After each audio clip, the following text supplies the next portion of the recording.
बिस्मिल्लाहिर्रहमानिर्रहीम। अस्सलाम वालेकुम। साफी पेंसिल के साथ मैं हूं जुल्करनैन शेख। पाकिस्तान तहरीक इंसाफ ने पिछले कुछ रोज के अंदर कई स्टेप्स ऐसे लिए हैं जो उनके मुस्तकबिल के हवाले से अच्छे हो सकते हैं, पर इनके रिजल्ट जरा देर से आएंगे। ये स्टेप्स मेरे ख्याल में जरा जल्दी ले लिए जाते तो उनके रिजल्ट भी जरा जल्दी निकल जाते। दो तरह के स्टेप्स हैं और मुझे लगता है कि इमरान खान साहब को अब ये बात समझ आ गई है कि उन्हें स्टेप बाय स्टेप अपनी सियासी जंग को लड़ना होगा। और इस सेंस में एक तो आपको पता है, काफी थोड़ा दिन गुजर गए हैं कि जो फैसला किया गया जब अली अमीन गंडापुर केपीके के वजीर आला को की जगह पर पाकिस्तान तहरीक इंसाफ ने केपीके की सदारत जो है वो जुनैद अकबर के हवाले कर दी। अब इस फैसले के भी अच्छे रिजल्ट आएंगे और दूसरी तरफ पाकिस्तान तहरीक इंसाफ जो सियासी तौर पर अपनी अपोजिशन जमातों में अपनी दोस्तियां बढ़ा रही है, इसके भी फायदे आएंगे।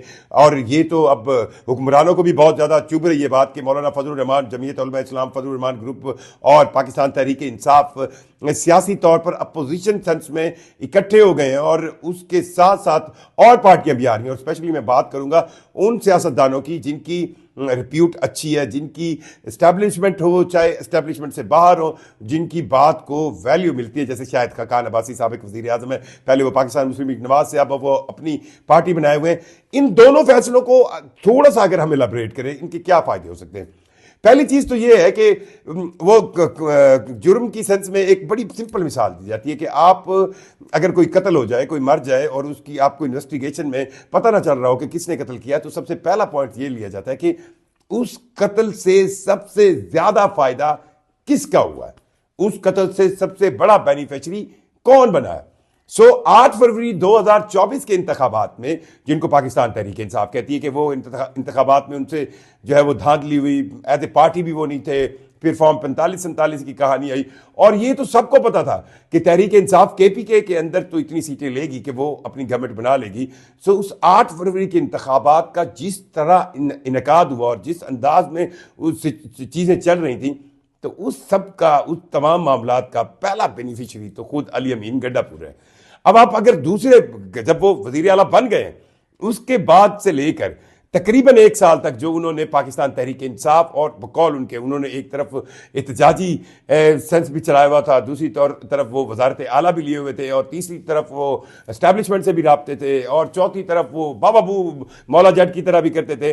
तो एक तो कहानी थी ना कि जो शख्स खुद वजीर आला है वो कैसे हो सकता है कि वो इस सेटअप को, वो वजीर आला इसीलिए बने थे, ये जो मौजूदा तमाम तर मामलात हुए थे तो उसमें उनकी जगह बन गई, वो मौला जट वाले अंदाज में वो कैसे इस पूरी सिचुएशन को या इस पूरे मामले को खत्म कर दें और उनकी वजारत आला जो है वो बरकरार रहे।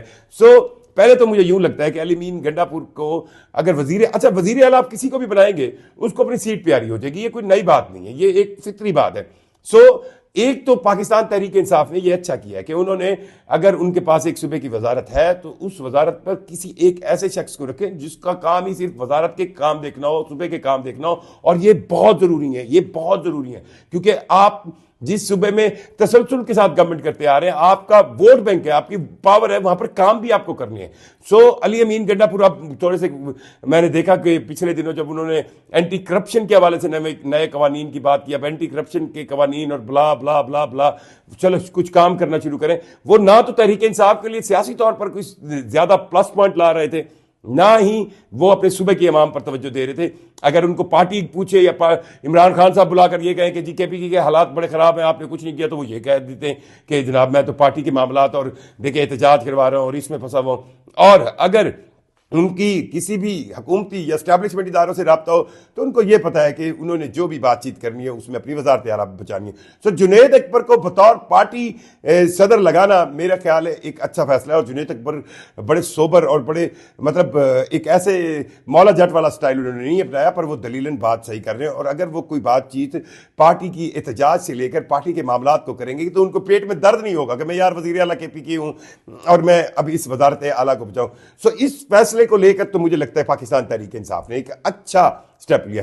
दूसरी तरफ तहरीक इंसाफ ने जो अपोजिशन जमातों के साथ मिलकर बाजू खोलकर उनको इकट्ठा करना शुरू किया, तो यह भी आपकी सियासी वर्थ बढ़ाता है, सियासी आपकी पॉलिटिकल जो कहे ना नो हाउ है उसको बढ़ाता है।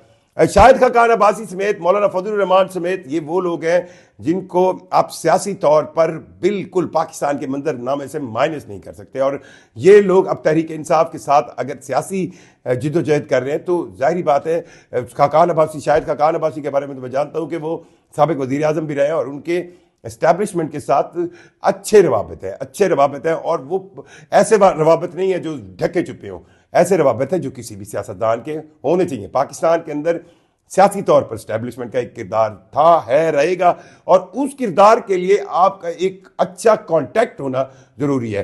सो ये दो मामला तो पाकिस्तान तहरीक इंसाफ ने सियासी तौर पर अच्छे लिए। अब बात करते हैं हम 8 फरवरी की।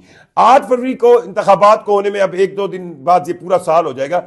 उन इंतखाबात में क्या हुआ था, क्या नहीं हुआ था, उस इंतखाबात के अभी कितने केसेस जो है वो इलेक्शन ट्रिब्यूनल के अंदर है, इन तमाम तर चीज़ों और इन तमाम तर कहानियों से बाहर आकर पाकिस्तान तहरीक इंसाफ ने जो नए इंतखाबात का मुतालबा किया है, ये मेरा ख्याल है जो उनकी अपनी दलीलें हैं उस बुनियाद पर एक ठीक फैसला है। और ये नहीं हो सकता कि पाकिस्तान तहरीक इंसाफ ने आज ये ऐलान किया तो इस पे उनकी बात मानी जाएगी। अब उन्हें थोड़ा सा वो जिस तरह कहते हैं ना टेस्ट मैच बनाना पड़ेगा, अब थोड़ी टुक टुक करनी पड़ेगी। और ये टुक टुक करके अब 6 महीने लगे, 8 लगे, लेकिन उनका ये मुतालबा अब दलीलन एक ठीक मुतालबा है और इसी पर ही वो रहे कि क्योंकि 8 फरवरी 2024 की इंतखाबात तहरीक इंसाफ के खाते में सही नहीं हुए और वो चाहते हैं कि मुल्क में नए इंतखाबात हैं। और ये तो आपको पता है कि पाकिस्तान के अंदर इस वक्त सियासी तौर पर अगर नए इंतखाबात हो जाए या अगले 6 महीने बाद भी हो जाए तो इसमें हर गुजरते हुए दिन के साथ पाकिस्तान तहरीक इंसाफ का फायदा ही है।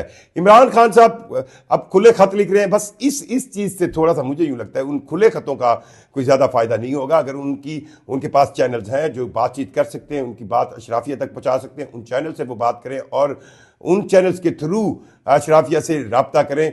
और ये भी छोड़ दें कि मतलब मेरा पर्सनली ख्याल है, अब इसको कोई इस पर तनकीद करे, बुरा माने, मैं कहता हूं अगर आपने किसी से बातचीत करनी है, किसी को कोई पैगाम भेजना है तो कम अज कम थोड़ा सा राजदारी के साथ भेजे। खुला पैगाम जो है और फिर उसका जवाब भी खुला आता है और फिर उसमें मामला बिगड़ते हैं, ठीक नहीं होते। सो राब्ते अच्छे हैं, पाकिस्तान तहरीक इंसाफ अच्छी डगर पर चल पड़ी है। पाकिस्तान तहरीक इंसाफ ने अपोजिशन जमातों के साथ मिलकर खड़ा होने का फैसला किया है। पाकिस्तान तहरीक इंसाफ ने KPK की गवर्नमेंट और अपनी पॉलिटिकल पार्टी की जितनी भी नौ है उसको अलग-अलग करने का फैसला किया और इन फैसलों के अच्छे रिजल्ट जल्द बरामद होंगे। शुक्रिया।